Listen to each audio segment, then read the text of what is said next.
The National Football League's 55th annual selection meeting is now in session. All right, the Bears are up next. They've got this first-round pick. They have a pair of seconds, picking 32 and 33. They have 2 third-round picks, which means they'll have 5 of the top 64. In the last 6, 7, 8 years, the Bears drafting has been superb. They will have the most picks during the course of this show. The Bears. The Chicago Bears select Mark Carrier, defensive back, USC. This is a bit of a surprise, although Mark Carrier, Mel, the top-rated safety, for sure.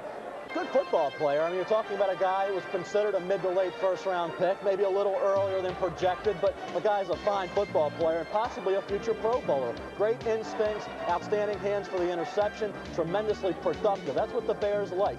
Major college guys who are productive. Mark Carrier has both these qualities. You can see the instinctive ability to find the ball, make the catch. Kid makes things happen. You can't argue with this choice. Mark Carrier will be a future Pro Bowl performer. Well, and if you want to compare him to a couple of former USC defensive backs named Ronnie Lott and Dennis Smith, he'll take that comparison, won't he? All right, we're back here to New York with the Chicago Bears back-to-back selections in the second round. They've gone with Fred Washington, defensive lineman from TCU. Solves a position of need, and of course he can swing from tackle to end. Fred Washington is good. He looked very good in the blue-gray game. Rather short, kind of a short, squatty type defensive lineman. He's good.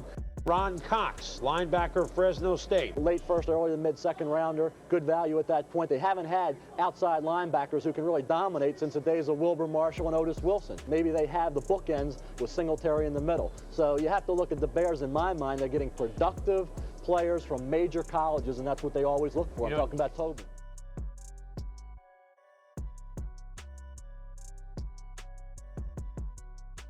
Obviously a super strong year for teams looking for developmental young quarterbacks. And a guy who you had pretty low there, but a guy who we know that some teams are very interested in, Tom Willis from Florida State.